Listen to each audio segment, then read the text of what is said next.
Women empowerment mean to you? आपके हिसाब से क्या है? और ये बहुत जरूरी है जानना क्योंकि ये यंगेस्ट है यहाँ पे, तो इनके हिसाब से इसके क्या मायने हैं? Thank you so much. First of all, a very, very warm thanks to Shresth Bharat for having me here on such a big platform. Thank you. So मुझे लगता है कि विमेन एम्पावरमेंट आपके घर से शुरू होता है. आपकी फैमिली कितनी सपोर्टिव है आपको लेके, क्योंकि एक लड़की के लिए ज्यादा डिफिकल्ट होता है थोड़े बोल्ड चॉइसेस लेना. तो अगर आपकी फैमिली सपोर्टिव है तो आपके लिए थोड़ा आसान हो जाता है वो चैलेंजेस फेस करना. और आई थिंक इसके अलावा गवर्नमेंट ने भी बहुत ऐसी स्कीम्स लॉन्च करी हैं जिससे लड़कियां मोटिवेट हो रही हैं हर एक फील्ड में जाने के लिए. मैंने अभी एक स्कीम के बारे में पढ़ा था, लखपति दीदी योजना, जिसके अंतर्गत जितनी लड़कियां हैं उनको ट्रेन करा जा रहा है. If they want to be plumbers, if they want to be electricians. तो एक टाइम पे हमें जो लगता था कि जो काम लड़कियां नहीं कर सकती हैं सिर्फ लड़के कर सकते हैं, आज हमारी लड़कियां भी वही काम कर रही हैं. और पेट्रोल पंप जाओ तो फिर लड़कियां भी एज फीमेल एम्प्लॉयर्स प्रेजेंट है. आप कैफेज में जाओ तो we find female waiters out there. तो मुझे लगता है कि अब लड़कियां भी कुछ कम नहीं है लड़कों से.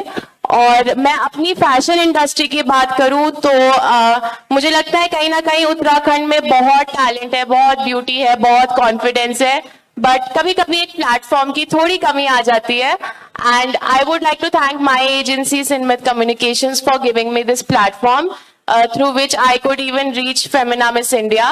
एंड ऐसे और प्लेटफॉर्म्स बनने चाहिए. और अपनी एजेंसी से इंस्पायर होके मैंने अपना खुद का एक ग्रूमिंग स्कूल खोला है by the name of Empress Within, जिसमें I am focusing more on the girls from rural locations जिनके पास वो टैलेंट है but they need the right guidance. तो मैं उनको ट्रेन करती हूँ, उनको गाइड करती हूँ. एंड जैसे कि मैम ने बोला कि इस बारी हमारा जो विमेन रिजर्वेशन बिल 2023 आया है, जिसके अंतर्गत 33% of the seats are reserved for women in the parliament and the legislative assemblies. I think this is a very warm and welcoming initiative by the government. So yeah, I think we are moving in the right direction. Thank you so much. Thank you so much. Mumbai और दिल्ली की चमक धमक और मुख्य धारा से दूर, आपको लगता है आप जिस प्रोफेशन में हैं उसमें आपको इक्वल अपॉर्चुनिटीज मिलती हैं? I think that it totally depends on the platform from which you started. अगर आपको शुरुआत में एक अच्छा प्लेटफॉर्म मिल जाता है, एक ट्रस्टवर्दी प्लेटफॉर्म मिल जाता है, तो आपके लिए आसान हो जाता है फैशन इंडस्ट्री में ग्रो करना. तो मुझे लगता है कि I was fortunate that I started with a good agency in Uttarakhand because of which I could reach Miss India as well.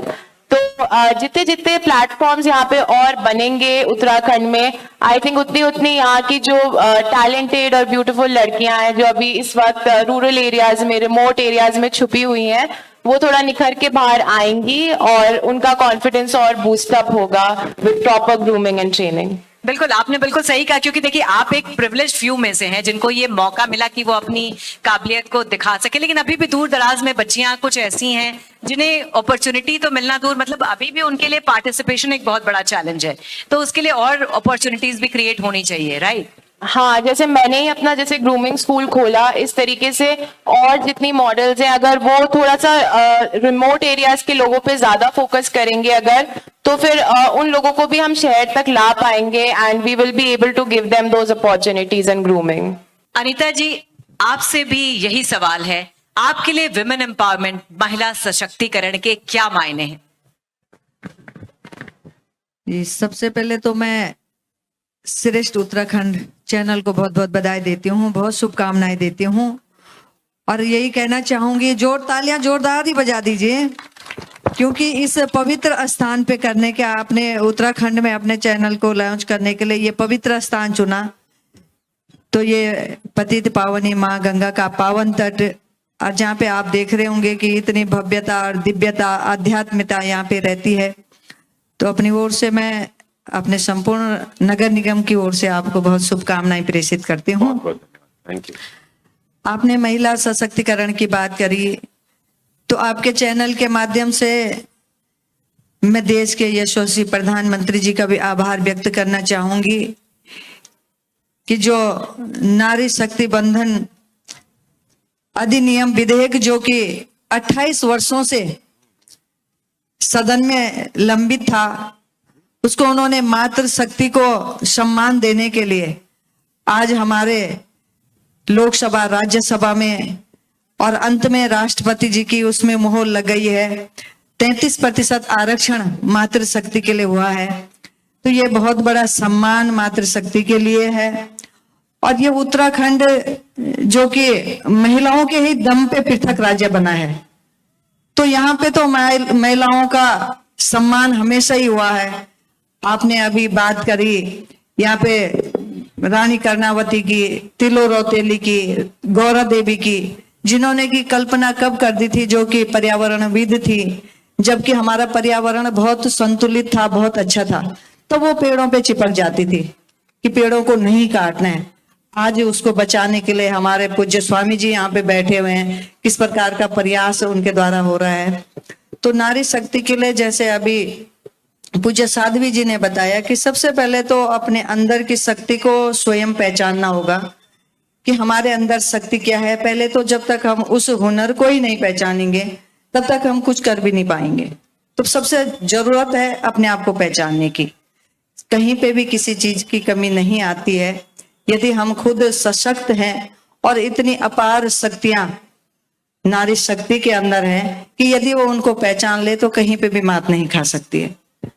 Anita जी, पहाड़ों में अब थोड़ा सा और आगे बढ़ते हैं। पहाड़ों में महिलाओं का पार्टिसिपेशन खास करके टॉप लीडरशिप में कम रहा है, तो उसे बढ़ाने के लिए किस तरह की अपॉर्चुनिटीज और क्रिएट करनी चाहिए? देखिए, मुझे लगता है कि जैसे मैंने पहले भी कहा कि 33% आरक्षण लागू हो चुका है, तो मातृशक्ति को निश्चित तौर पे इसका लाभ मिलेगा। और हमारे पार्टी की तरफ से यदि मैं बात करूं यहाँ पे, तो हमारी पार्टी ने हमेशा मातृशक्ति को सम्मान दिया है। आज हमारी विधानसभा की अध्यक्षा हमारी बहन रितु खंडूड़ी जी हैं, वहां पे उनको सम्मान मिला है। अभी काफी आशाएं और अपेक्षाएं हैं कि मातृशक्ति ने राज्य बनाया है, तो मातृशक्ति का काफी बड़ी हिस्सेदारी इसमें होनी चाहिए। और मुझे लगता है कि जैसे 70 सीटें यहाँ पे हैं, तो हमारे 21 या 22 महिलाओं को यहाँ से नेतृत्व करने का सौभाग्य प्राप्त होगा, ऐसे हम पूरे विश्वास के साथ में कह सकते हूँ। अब मेयर सर, आपसे हम पूछना चाहेंगे चलते चलते एक सवाल कि एक हाउसवाइफ से एक मेयर का सफर, ये भी अपने आप में बड़ा दिलचस्प सफर रहा और इसमें बहुत कुशल ढंग से आपने अपने कामों को अंजाम दिया। तो किस तरह से एक बच्ची को गढ़ने के लिए क्या आप टिप्स देना चाहेंगी जो आपके घर से शुरू होकर समाज तक पहुंची?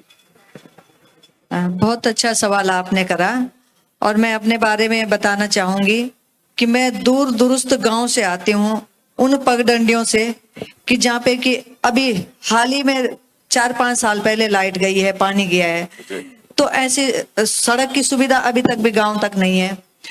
ऐसे गांव से आके, और मैं अपना बहुत बड़ा सौभाग्य समझती हूँ, माँ गंगा का बहुत बड़ा आशीर्वाद अपने पे समझती हूँ, क्योंकि मेरी पार्टी का आशीर्वाद तो है ही, जनता का आशीर्वाद तो रहा ही। ऋषिकेश जैसे शहर का प्रथम व्यक्ति बनना, जो कि ऋषिकेश एक विश्व पटल पे अंकित शहर है और अपनी एक विशिष्ट पहचान पूरे विश्व में रखता है।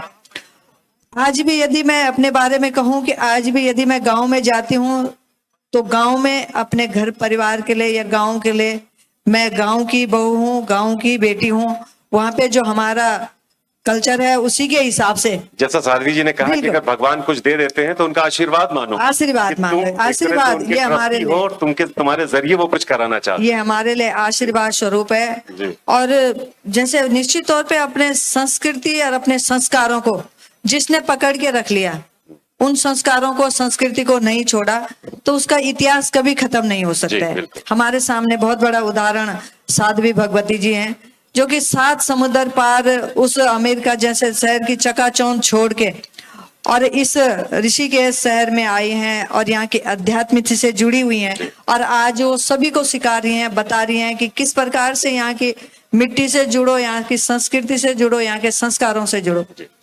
तो मैं अपने बारे में बता रही थी कि मैं आज भी यदि गांव में जाती हूँ तो चूल्हे पे लकड़ियों में खाना बनाना, उसमें पूरा काम करती हूँ। यदि घास काटने में मुझे लगता है कि आज भी यदि कोई चैलेंज करे तो गांव में सबसे पहले जल्दी घास मैं काट सकती हूँ। और बच्चों को डॉक्टर भी और बनाती बच्चा हैं। मेरे आपके जैसे आपने बताया, मेरे तीनों बच्चे मेरे डॉक्टर हैं, मेरे दामाद डॉक्टर हैं, मेरी बहू डॉक्टर है, मेरे तो आप लोग हस्बैंड समझिए डॉक्टर हैं। कि क्या सफर रहा गांव में चारा काटने से लेकर चूल्हे से खाना बनाने तक, और ऋषिकेश का प्रथम नागरिक बनने तक, अपने बच्चों को सही और शिक्षा ऋषि- देकर डॉक्टर बनाने। मैं हाँ तो, मैं वही उसी बात पे मैं आ रही थी कि गाँव का चूल्हा चौका करने से लेके, और जब कोरोना काल की जैसे आपने बात करी, तो जब कोरोना काल चल रहा था तो वो भयभीत वाला माहौल था, सभी लोग भयभीत थे।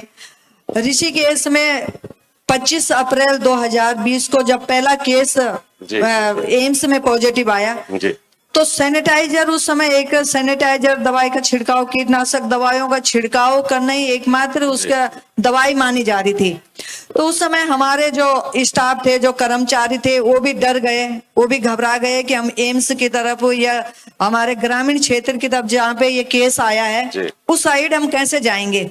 तो मैंने खुद जो आपातकाल वाहन था सैनिटाइजर का, उसको खुद उसकी कमान संभाली, और जब तक वो भरा हुआ था, पूरा टैंक भरा हुआ था सैनिटाइजर जी। से, उसको मैंने स्वयं चलाया।